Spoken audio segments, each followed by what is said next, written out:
오늘 우리에게 주신 하나님의 말씀 사도행전 4장 13절에서 20절까지 말씀입니다.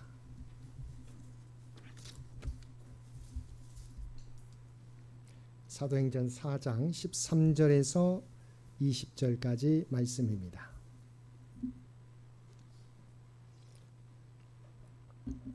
우리 주신 말씀 사도행전 4장 13절에서 20절까지 우리 한 절씩 교독합니다. 그들이 베드로와 요한이 담대하게 말함을 보고 그들을 본래 학문 없는 범인으로 알았다가 이상히 여기며 또 전에 예수와 함께 있던 줄도 알고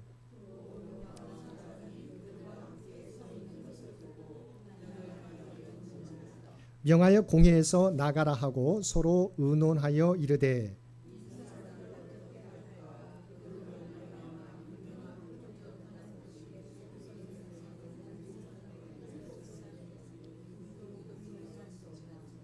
이것이 민간에 더 퍼지지 못하게 그들을 위협하여 이후에는 이 이름으로 아무에게도 말하지 말게 하자 하고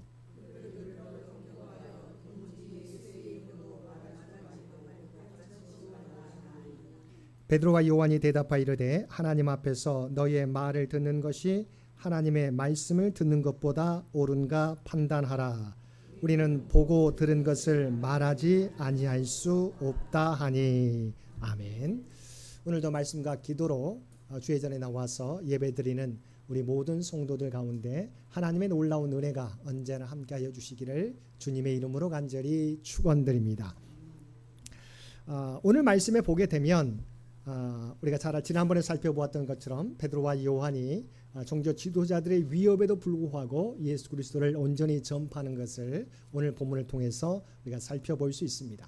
그런데 어떻게 이들이 보통 사실은 예수님은 그들 이미 부활 승천하셔서 그들과 가운데 있지 않습니다. 그런데 예수 믿는 자들을 잡아 가두는 상황 속에서도 그들 어떻게 담대하게 예수님을 전할 수 있느냐고 하는 것이지요. 그래서 오늘 주제가 뭐예요? 성령의 인도함을 받은 자의 모습이 이러하다고 하는 것이지요.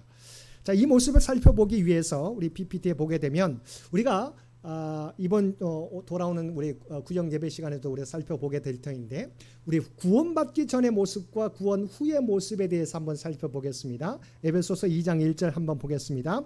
허물과 죄로 죽었던 너희를 살리셨도다. 아멘. 이 문장에 보게 되면 이 말씀에 보게 되면 우리가 예수 그리스도를 믿기 전의 모습과 예수 그리스도를 믿은 후의 모습이 구별되어 나옵니다. 자, 예수 믿기 전의 모습과 이후의 모습 뭐예요? 제가 슬래시로 구별해 놨는데요. 우리가 예수 믿기 전의 모습은 허물과 죄로 죽었어요. 저와 여러분은 죄로 말미암아 이미 영적으로 죽은 존재였어요. 예수 그리스도 알기 전에는, 믿기 전에는. 그런데 예수님을 믿은 이후에는 어떻게 됐어요? 우리를 살려주셨다. 왜냐하면 우리의 죄값을 대신 치러주셨기 때문에 우리는 허물과 죄로 말미암아 이미 죽었던 존재이지만 우리의 죄값을 대신 지불해 주셨어요. 그러므로 말미암아 우리는 다시 살게 되었다고 하는 것이죠. 이것을 영적으로 표현하게 되면 구원받기 전의 모습은 우리가 무엇을 쫓아 살아갔어요? 세상의 영을 쫓아 살아간 것이죠. 바로 세상의 불순종의 영을 쫓아 살아갔다. 세상 사람 열심히 살아가지만 그 모습은요, 하나님 없는 삶은 사실 하나님의 뜻과 반대되는 삶을 향해서 나아간다는 것이죠. 그래서 이 세상의 불순종의 영을 쫓아 살아가는 삶. 자, 그럼 구원받은 자의 모습은 어때요? 성령을 따라가는 삶이 되겠죠. 왜냐하면 그리스도인에 의해서 우리가 거듭났고 구원받게 되었을 때 이제는 세상의 영을 쫓아 살아가는 것이 아니라 불순종의 영을 쫓아 살아가는 것이 아니라 우리가 성령의 영을 쫓아 살아가게 된다. 그래서 우리가 성경에 보게 되면 성령 충만함을 받으라 라고 말씀해 주고 있죠. 그래서 성령 충만함을 받으라고 하는 것은 현재 시제로 되어 있어요. 항상 제가 말씀드리지 않습니까? 성령 충만은 현재 시제예요. 그러니까 과거에 내가 받았던 거 됐어. 나는 성령 충만 받았어. 그러면 끝이 아니에요. 계속해서 성령 충만은 계속해서 현재에도, 과거에도, 현재에도, 미래에도 성령 충만을 계속 받아가야 되는 거예요. 그렇죠? 그래서 우리가 성령을 따라가는 삶, 이게 구원받은 이후의 삶의 모습이다라는 것이죠. 그래서 이 모습을 여러분 생각해 보세요. 이 정도면 됐지라고 우리가 때로는 할 때가 있잖아요. 그래서 이 정도면 내가 봉사도 열심히 했고 헌신도 했고 이 정도면 이제 내가 뒷사람한테 물러줘야 되지. 그런데요, 사실은 이게 우리가 제자리에 머물러 있으면 좋겠는데 제자리에 머물러 있을 수가 없어요. 우리가 이제 여름이 우리가 되면 이제 우리가 바다로도 가지 않습니까? 여러분 한번 생각해 보세요. 바닷가에 여러분이 한번 우리가 물속에 해수욕장이나 물속에 들어갔어요. 여러분 내가 이제 이 정도 됐으면 한 자리에 머물러 있습니다. 머물러 있게 되나요? 아니죠. 계속해서 파도가 쳐서 나는 제자리에 머물고 있고 싶지만 제자리에 머물러 있으면 계속해서 파도를 따라서 밀려가게 되죠. 이게 이 세상의 삶과 마찬가지예요. 나는 이 정도면 내가 제자리에 나는 뒤로 물러서지 않아. 내가 주님을 내가 부인하지도 않고 나는 여전히 그래도 내 믿음을 지키고 있을 거야. 근데 내가 제자리에 서 있으면 나는 제자리에 있고 싶지만 세상의 파도를 따라서 우리를 밀려갈 수밖에 없어요. 내가 열심히 노력해야 나는 제자리를 최소한 유지할 수 있고 앞으로 전진해 갈 수 있다고 하는 거예요. 그래서 우리 성령의 인도함을 받는 삶은 현재 시제고 계속해서 이루어져 가야 된다라고 말씀해 주고 있는 것이죠. 그래서 우리가 이 사실을 늘 명심하며 살아갈 수 있게 되길 바랍니다. 제자리는 없어요. 나는 제자리에 머물러 있고 싶지만 그러나 세상의 파고는 끊임없이 몰려오기 때문에 나는 뒤로 물러설 수밖에 없다. 그래서 내가 앞을 향해서 전진해 가야 겨우 내가 제자리에 머물 수 있다는 부분들을 잊지 마시고 또 앞으로 내가 힘껏 노력해야 앞으로 전진해 갈 수 있다고 하는 것이지요. 그러면 오늘 본문 말씀 가운데 제자들이 어떻게 담대함을 가지고 주님을 전파할 수 있었느냐? 이것은 그들이 주님을 쫓아 살아가는 성령의 인도하심을 받아 살아가는 자였기 때문이다. 쉽게 말하면 하나님의 성령은요, 하나님의 영이죠. 그리스도의 영입니다. 그리스도의 영을 따라가는 삶, 그리스도의 영으로 충만한 자가 되었을 때 이들은 담대할 수 있었다고 하는 것이지요. 그래서 성령을 충만함을 받은 자의 특징, 모습은 첫 번째가 세상을 이기는 담대함이에요. 내가 주님을 따라 살아가게 되면 세상의 어떤 위협과 우리가 도전 앞에서도 방해 공작 앞에서도 우리는 세상에 대해서 담대하게 우리가 앞을 향해서 전진해 갈 수 있다. 주님을 증거할 수 있다는 것이죠. 우리가 구약 성경에 보면 대표적인 사람들이 다니엘 시대 사드락, 메삭, 아벳느고를 들 수 있습니다. 이들의 상황은 지금 바벨론 포로로 이들은 끌려가 있어요. 지금 이들은 이스라엘에 있지 않습니다. 다니엘 시대는 다니엘과 사드락, 메삭, 아벳느고는 완전히 멸망하기 전에 1차 우리가 포로로 끌려갔던 사람이지 않습니까? 포로로 끌려가서 실제로 그 안에서 바벨론에서 포로 생활하고 있는 거예요.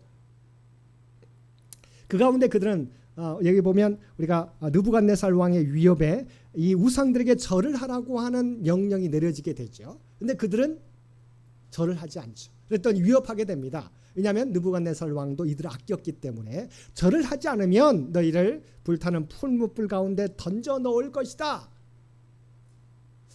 저는 성경을 볼 때마다 우리 믿음의 선조들의 신앙이 대단하다고 생각해요. 두렵잖아요. 여러분 풀무불 가운데 던져지는 것 얼마나 두렵습니까? 그런데 그들은 풀무불 가운데 던져진다고 하는 위협에도 불구하고 믿음을 지켰다고 하는 것이지요. 우리 다니엘서 3장 15절 하반절 말씀 제가 PPT에 있습니다. 한번 보겠습니다. 이제 느부갓네살 왕의 위협이죠. 너희가 만일 절하지 아니하면 즉시 너희를 맹렬히 타는 풀무불 가운데 던져 넣을 것이니 능히 너희를 내 손에서 건져낼 신이 누구이겠느냐 하니. 너희를 절을 하지 않으면 풀무불 가운데 던져 넣을 텐데 내가 당장 왕으로서 너희를 던져 넣을 텐데 너희를 구원해 줄 신이 어디 있겠느냐. 이 상황에서는 너희가 내 말에 복종하고 우상에게 절을 해라. 우리가 섬기는 신에게 절을 해라라고 위협하고 있어요. 그랬더니 이어지는 3장 17절과 18절 말씀에 이들의 고백이 나오게 됩니다. 함께 읽겠습니다. 왕이여 우리가 섬기는 하나님이 계시다면 우리를 맹렬히 타는 풀무불 가운데서 능히 건져내시겠고 왕의 손에서도 건져내시리이다. 그렇게 하지 아니하실지라도 왕이여 우리가 왕의 신들을 섬기지도 아니하고 왕이 세우신 금신상에게 절하지도 아니할 줄을 아옵소서. 여러분 어떻게 이러한 믿음을 고백할 수 있느냐는 거죠. 첫 번째는 뭐라고 이야기하고 있습니까? 왕이여 우리가 섬기는 하나님이 계시다면, 이것은 왕에게 말하는 것이죠. 그래서 조건절로 느끼지만 이것은 확신이에요. 우리를 맹렬히 타는 풀무불 가운데서 능히 건져내시겠고 왕의 손에서도 건져내시리다. 지금 느부갓네살 왕은 왕의 절대적인 권력으로 너희는 지금 잡혀 있죠. 이들을 풀무불 가운데 던져지는 순간에, 그런데 우리가 하나님이 계시다면 우리를 맹렬히 타는 풀무불 가운데서도 능히 건져내실 뿐만 아니라 왕의 손에서도 건져내시리다라고 고백하고 있어요. 근데 더 놀라운 고백이 그 다음 절에 이어지게 됩니다. 어떤 고백입니까? 우리가 잘 알고 있는 것처럼 그렇게 하지 아니하실지라도 혹여 우리가 풀무불 가운데 던져져 죽을지라도라고 말씀하고 있어요. 그러면서도 왕이여 우리가 왕의 신들을 섬기지도 아니하고 왕이 세우신 금신상에게 절하지도 아니할 줄을 아옵소서. 그러니까 나는 분명히 믿습니다. 하나님께서 살아계셔서 풀무불 가운데 우리를 건져주실 줄도 믿고 왕의 손에서도 건져주실 줄을 믿습니다. 그러나 그렇게 하지 아니하실지라도 내가 혹여 우리들이 풀무불 가운데 던져져 죽음을 맞이하게 될지라도 우리는 살아계신 하나님이 계심을 믿습니다라고 고백하고 있는 것이죠. 자, 이게 구약시대만의 모습입니까? 아니에요. 신약시대 모습에서도 우리가 히브리서 11장을 믿음의 장이라고 고백하지 않습니까? 그래서 히브리서 11장에 보면 믿음의 사람들의 행위를, 그들의 삶의 모습을 나타내기를 믿음으로 이들은 행했다라고 고백하고 있는데, 35절 하반절에서 38절 말씀에 보게 되면 이와 같이 우리 초대교회 사람들의 모습을 이렇게 이야기하고 있습니다. PPT에 있습니다. 함께 읽겠습니다. 심한 고난을 받되 구차히 풀려나기를 원하지 아니하였으며 또 어떤 이들은 조롱과 채찍질 뿐 아니라 결박과 옥에 갇히는 시련도 받았으며 돌로 치는 것과 톱으로 켜는 것과 시험과 칼로 죽임을 당하고 양과 염소의 가죽을 입고 유리하여 궁핍과 환난과 학대를 받았으니 이런 사람은 세상이 감당하지 못하느니라. 그들이 광야와 산과 동굴과 토굴에 유리하였느니라. 아멘. 이들은 어떤 고난 속에서도 믿음을 가지고 행했다는 것이죠. 모든 박해와 핍박, 죽음의 위협 가운데서 이들은 물러서지 않게 되었다. 그래서 이런 사람들은 세상에 감당하지 못한다.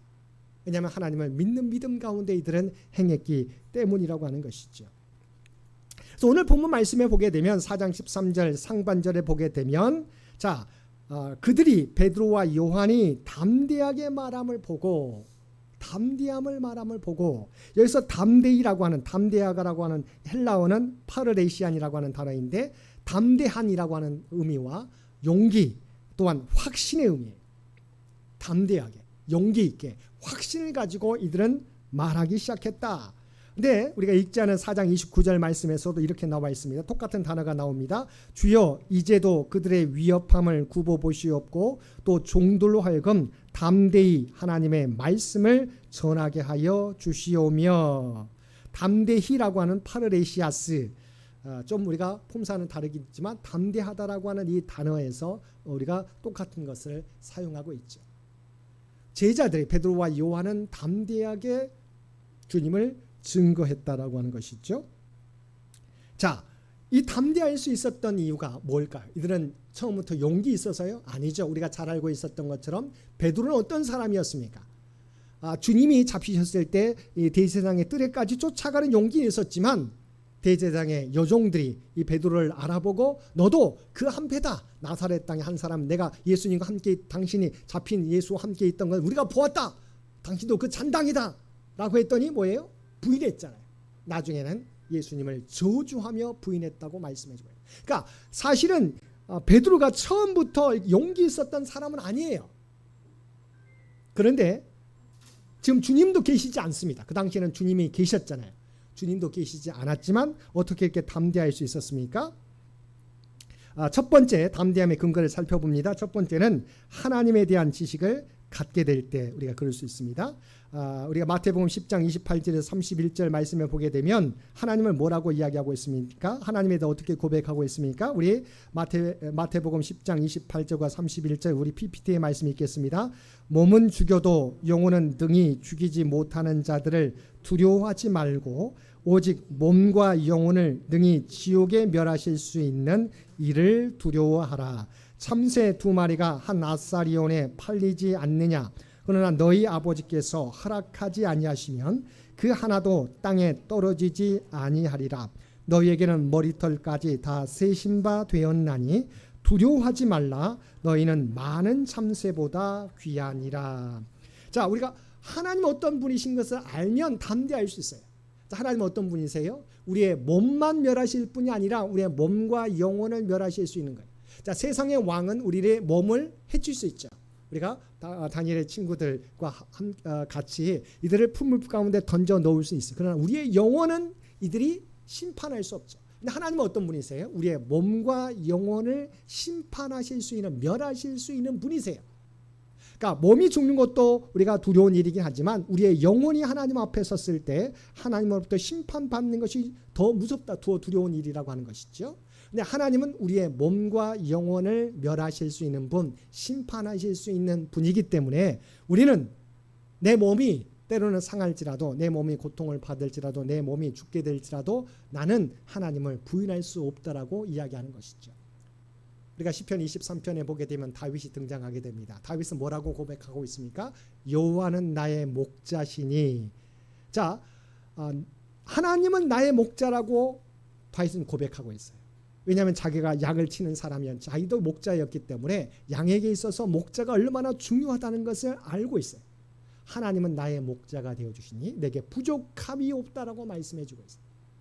그래서 다윗은 사망의 음침한 골짜기를 달릴지라도 두려워하지 않을 것은 주의 지팡이, 목자의 지팡이와 막대기가 나를 안위하시기 때문이다, 지켜주시기 때문이다, 보호해 주시기 때문이다라고 고백하고, 그래서 다윗은 하나님이 나의 목자임을 알고 있기 때문에 어떤 상황에서 두려워하지 않게 되는 거지.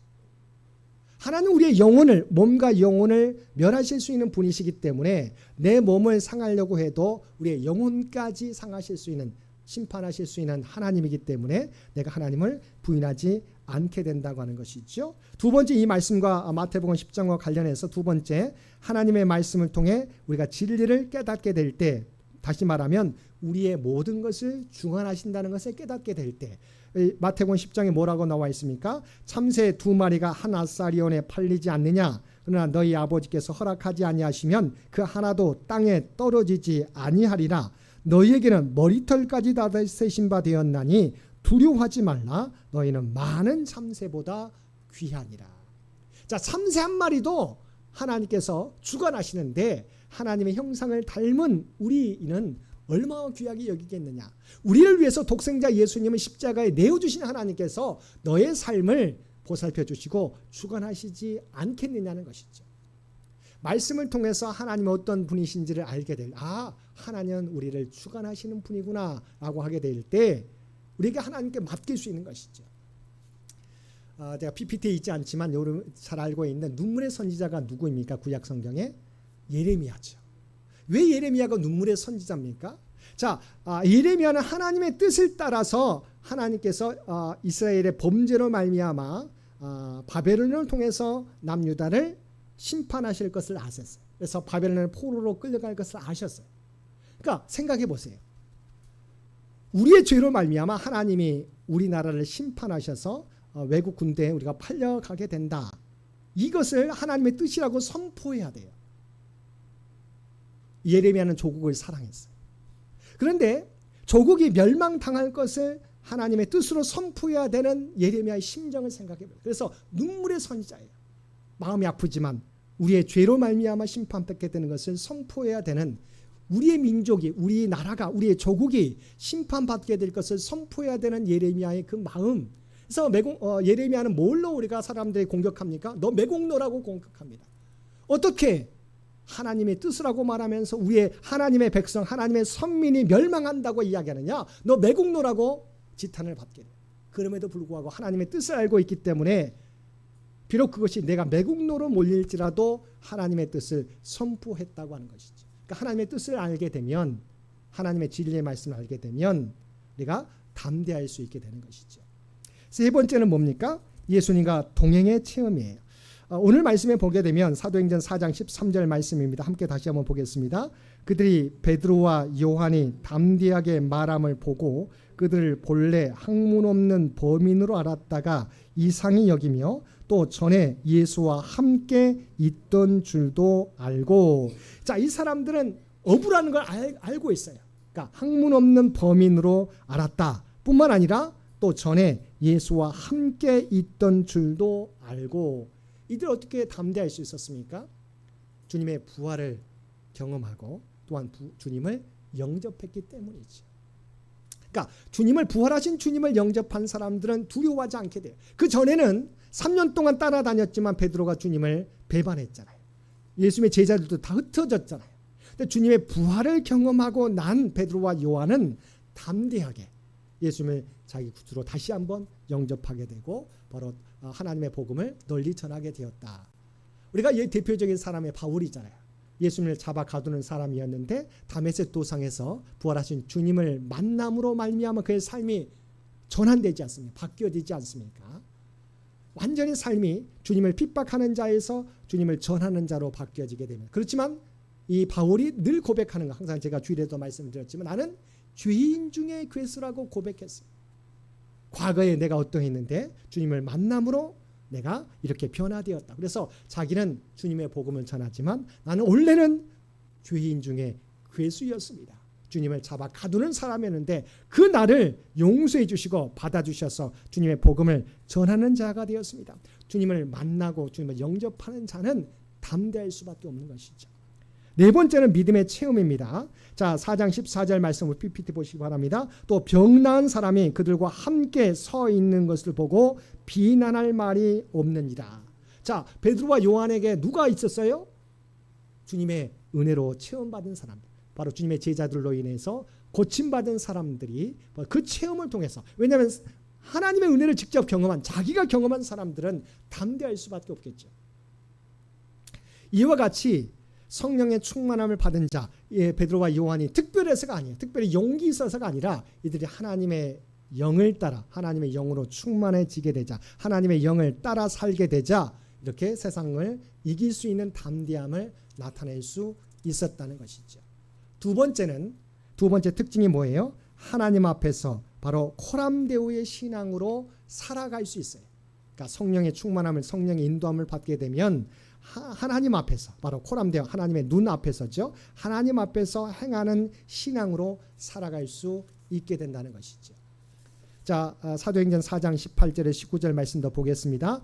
그들을 불러 경고하여 도무지 예수의 이름으로 말하지도 말고 가르치지도 말라 하니 베드로와 요한이 대답하여 이르되 하나님 앞에서 너의 말을 듣는 것이 하나님의 말씀을 듣는 것보다 옳은가 판단하라. 자, 이들의 말을 이제 뭡니까? 여기서는 처벌할 수 없게 되니까. 왜냐하면 그들을 통해서 변화된, 치료받은 사람들이, 고침받은 사람들이 그들과 함께 동행하게 되니까 이제 그들을 벌하지는 못하겠고, 이제 말하지 말라고, 너희들 말하게 되면 이제 완전히 잡아 가두겠다라고 협박하게 되자 뭐라고요? 베드로와 요한이 대답하여 이르되 하나님 앞에서 너희의 말을 듣는 것이 하나님의 말씀을 듣는 것보다 옳은가 판단하라. 하나님 앞에서 정말 이 행위가 주님을 전하지 않는 것이 옳은가 판단하라고 이야기하고 있어요. 옳은가라고 하는 것은 의라고 하는 것, 의롭다라고 하는 의미인데 디카이오스라고 하는 단어입니다. 의로운가, 정말 하나님 보시기에 의로운가라고 묻고 있습니다. 어느 쪽이 하나님과의 관계에서 옳으냐고 그들은 이야기하면서, 이 말은 하나님의 말씀을 듣는 것이 옳으냐, 너희의 말을 듣는 것이 옳으냐 판단하라. 이 말은 뭐예요? 하나님 앞에서 행하는 것이 옳다라고 그들은 이야기하고 있죠. 자, 우리가 성령 충만을 받게 되면, 성령의 인도하심을 따라 살게 되면 아무리 사람들이 이것을 주장한다 할지라도 우리는 하나님의 뜻에 순종하는 사람들이 되어야 되는 것이죠. 하나님 앞에서 사람들의 말을 듣는 것이 옳으냐, 하나님의 말씀을 듣는 것이 옳으냐. 당연히 우리는 하나님의 말씀을 듣는 것이 옳다라고 고백할 수 있게 되는 것이죠. 세 번째, 성령의 충만함을 받은 자의 모습은 무엇입니까? 하나님이 주신 사명을 이루기 위한 삶을 살아가게 돼요. 자, 하나님의 뜻, 하나님의 영으로 충만해지면, 성령으로 충만해지면 하나님의 인도하심을 받는 삶은 하나님이 이끄신 대로 가게 되죠. 그 말은 사명을 감당하는 자의 삶을 살게 된다. 4장 20절입니다. 우리가 함께 읽었던 마지막 절 함께 보겠습니다. 우리는 보고 들은 것을 말하지 아니할 수 없다 하니. 자, 하나님 앞에서 행하는 것이 옳다고 우리는 생각하고 우리는 직접 하나님이 보여주시고 우리가 들은 것을 들려주신 것을 말하지 아니할 수 없다. 내가 모르면 내가 전할 수 없지만 하나님이 우리에게 보여주셨지 않느냐, 우리에게 들려주셨지 않느냐, 이것을 어떻게 전하지 않을 수 있습니까? 라고 말하고 있는 것이죠. 끊임없이 성경은 우리에게 사명에 대해서 말씀해 주고 있습니다. 자, 마태복음 28장 우리가 잘 알고 있는 예수님께서 승천하시면서 우리에게 주신 대사명이지요. 28장 19절에서 20절 말씀 우리 다시 한번 우리 고백하겠습니다. PPT에 있습니다. 그러므로 너희는 가서 모든 민족을 제자로 삼아 아버지와 아들과 성령의 이름으로 세례를 베풀고 내가 너희에게 분부한 모든 것을 가르쳐 지키게 하라.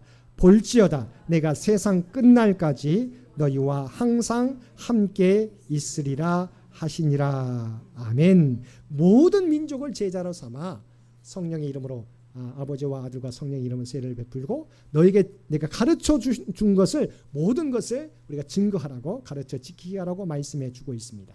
이것이 저와 여러분의 사명이죠. 그러니까 제자들에게만 아니에요. 저와 여러분에게도 이 사명이 있는 것이죠. 사도행전 20장 23절과 24절도 이렇게 고백하고 있습니다. 20장 23절 24절 PPT에 있습니다. 함께 읽겠습니다. 오직 성령이 각 성에서 내게 증언하여 결박과 환난이 나를 기다린다 하시나 내가 달려갈 길과 주 예수께 받은 사명 곧 하나님의 은혜의 복음을 증언하는 일을 마치려 하면은 나의 생명조차 조금 더 귀한 것으로 여기지 아니하노라. 아멘. 자, 베드로가 이제 예루살렘으로 돌아가야 되는데 다 말합니다. 성령을 받은 사람들이 거기 가면 핍박과 박해가 기다리고 있습니다. 그쪽으로 가지 마십시오. 그런데 바울이 뭐라고 고백합니까? 내가 달려갈 길과 주 예수께 받은 사명 그 하나님의 은혜의 복음을 증언하는 일을 마치려 하면은 나의 생명조차 조금 더 귀한 것으로 여기지 아니하노라. 결박과 환난이 나를 기다린다 할지라도 나에게 맡겨주신 사명은 바로 주님을 증거하는 것이다라고 이야기하고 있는 것이죠. 그래서 내 생명이 환난과 핍박 가운데 쓰러지게 될지라도 나는 주님을 전하는 일을 멈출 수 없다라고 고백하고 있는 것이죠.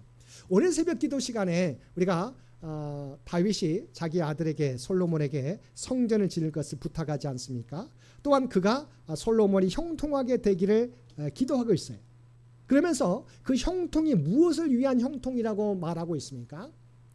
여러분, 자, 믿는 자의 형통은요, 당연히 하나님께서 우리에게 주시기를 약속해 주신 것이죠. 자, 그런데 우리에게 믿는 자의 형통은 우리만을 위한 형통이 아니에요. 다윗도 그랬어요. 자기 아들이 형통하기를 기도했어요. 근데 무엇을 위해서요? 그냥 내 아들이 정말 평온한 평화를 누리는 왕, 정말 우리가 어려움 당하지 않는 왕으로 서기를 원합니다. 당연히 아버지 된 모습이겠죠. 그러나 다윗의 그 기도는 그것만이 아니었어요. 하나님의 성전을 세울 수 있는 형통함을 기도했던 것이죠. 자, 우리의 형통도 마찬가지입니다. 하나님의 복을 받아요. 믿는 자가 형통하게 됩니다. 무엇 때문에요? 믿기 때문에 믿는 자에게 복을 주시는 건 당연한데 우리만의 형통, 우리만의 복을 누리게 하기 위한 게 아니에요. 저와 여러분의 형통은 무엇을 위한 거예요? 하나님의 사명을 위한 형통이에요. 우리가 건강이 있어야 주의 복음도 전하지 않습니까? 때로는 물질이 있어야 또 복음을 전하지 않습니까? 정말 하나님께 사람을 붙여주셔서 하나님의 사명을 감당케 하기 위해서 형통함을 우리에게 주시기를 원한다는 거지. 기억하실 수 있게 되기 바랍니다. 저와 여러분이 복을 받기를 원하는데 그 복은 내 가족만, 우리 교회만 복을 받기 위해서 우리에게 주신 복이 아니에요. 우리가 복을 받아서 그 복을 나누는 축복의 통로로서 사용되기를 원하는 것이죠. 아브라함이 가는 곳마다 그곳에 복을 전하게 되었다고 말씀해주고 있지 않습니까? 복의 유통자, 하나님의 구원의 유통자, 또한 하나님의 선한 영향력을 드러내는 삶을 살기를 원하셔서 우리가 형통하기를 원한다는 것이지요. 오늘 말씀을 기억하고 성령을 충만함을 받은 자는 담대할 수밖에 없고 하나님 앞에 행할 수밖에 없고 주의 사명을 감당할 수밖에 없게 된다는 사실을 기억하시고, 우리의 형통은 또한 우리만의 복된 삶이 아니라 하나님의 사명을 감당하기 위한 형통인 것을 기억하시고, 우리가 정말 우리 형통을 좀 위해서 기도해야 돼요. 그런데 더불어서 우리에게 주신 사명을 위해서 감당하기 위한 형통인 것을 기억하게 된다면 정말 우리는 하나님께 주신 복을 우리가 나누며 더 넓혀가는, 하나님의 나라를 확장해가는 우리 도구로 쓰임받게 될 것입니다. 이 말씀을 기억하고 온전히 성령의 충만함을 받아 하나님의 인도하심을 받아 살아가는 저와 여러분 모두가 되시기를 주님의 이름으로 간절히 축원드립니다. 함께 기도드리겠습니다. 사랑과 은혜가 충만하신 아버지 하나님, 우리는 주님의 십자가 은혜로 구원받게 되었지만 때로는 여기까지라고, 나는 최선을 다했노라고 때로는 고백할 때가 있습니다. 그러나 제자리에 머물고 싶지만 세상은 우리를 가만두지 않는 줄 믿습니다. 아버지 하나님, 늘 날마다 이 성령 충만의 삶이 앞으로 미래에도 계속되게 하여 주시옵소서. 그래야 제자리에 머물다가 뒤로 물러가는 삶이 되지 않게 도와주시고 늘 앞을 향하여 그리스도의 장성한 분량까지 자라갈 수 있는 우리 모두가 되게 하여 주옵소서. 그리하여 믿음의 선조들과 같이 어떤 상황을 만날지라도 담대함으로 맞설 수 있게 하여 주시옵소서. 사람들 보기에 행하는 저희들이 되지 않게 도와주시고 하나님 보시기에 옳은 대로 행할 수 있는 우리 모두가 되게 하여 주시옵소서. 또한 우리에게 주신 축복이 우리만의 복이 아니라 아버지 하나님의 사명을 감당하는 복이 될 수 있도록 크신 도구로, 주님의 하나님의 도구로 쓰임받는 우리 모두가 되게 하여 주옵소서. 이 모든 간구 우리를 구원하여 주신 예수님의 이름으로 간절히 기도드리옵나이다. 아멘. 우리 함께 찬송 440장